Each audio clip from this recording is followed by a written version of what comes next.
Hey, it's Friday, which I think none of us expected that we would get we would get here. Um, I just want to say a quick thing as we finish off our week on hope about hope as a story about the future. Um, because we're in a season where our future has been taken away from us, the way that we speak confidently, the way that we make plans, the way that we tell the story of who we are and where we're going. This like endless pause button is just the it feels like the constant treadmill of sameness. And it's, I think, very difficult to know what it means to be hopeful and feel hopeful when all of it is relying on things that are like completely out of our control. Control is fun. When you can have it, control is awesome.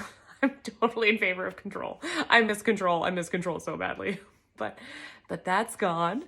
And I miss it. And I grieve for it.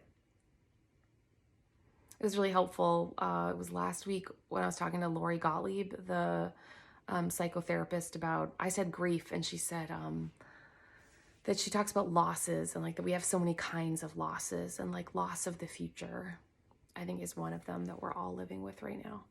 I just wanted to give like a little plug though for hope as a story about the future. I used to like not be super into hope because I think I may have mentioned seemed very confusing with like optimism and a different form of certainty and just like a way of talking that I just didn't have any. Like, I just like didn't have an appetite for it anymore. I didn't know how to feel hopeful when everything just felt like it was just shutting in around me. But I got really into like the idea not of like regular hope, but like of what Christian hope means. And it was my friend Luke Brotherton that helped me with this, about like hope is a story. It's like a story about the world. It's a bit abstract, but like stick with me. So that like in the Christian story, that like a lot of the way that it's told is sort of just like a story about being good, or that it's about like progress. And once we just accept, Jesus's sacrifice, that, or like there's all kinds of ways of framing it, but like that there's like something that we do that makes us right with God. And then it's just kind of like playing out the rest of our lives trying to be good with the help of God. And it's not like I'm not into that. It's just like, it's not really that story about hope. That story is one in which it's almost like God is like dropping the anchor of our lives, but like drops it way out into the future and is like reeling us in.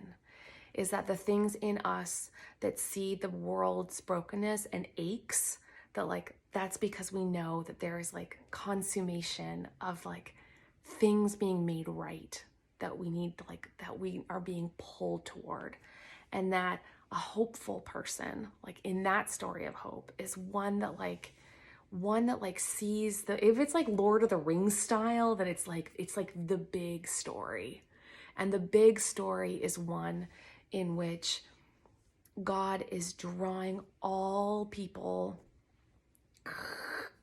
toward this bright and beautiful thing that isn't just like heaven after we die, but like the idea that like creation is restored, like the brokenness of our bodies, the brokenness of our systems and institutions, the brokenness of our relationships, like all the things that are fractured and just like come apart in our hands, that there is a completeness that God wants for us, that like someday we get to experience. And that like, if we're hopeful people, it's not like we just think like Joel Osteen style, like we're going to live our best life now and everything's going to turn out. And apparently that's my televangelism voice, but that we're part of this, like the long game is the version in which we have our eye on the beautiful thing that will be, that doesn't like blind us to the reality of the present, but asks us to like keep moving forward with each other and with God toward like a gorgeous future. And that's going to demand all the hard work of like justice and service and everything in the meantime, but that like we're really going somewhere. I'm into that. I'm into it so much more than I'm into like a story of check boxes, you know? Okay. I hope you know somebody that reminds you of like, that seems to act like they've got the long game in mind. Like they're the, not just regular whistle while you work kind of people, but like seem to know that these acts of beauty amount to something. I know a couple people like that, and it like helps me keep moving. So may you be surrounded by those who make you feel like every small effort counts, and that your hope is in the past and in the present and in the future. Okay. I love you guys. See you on Monday.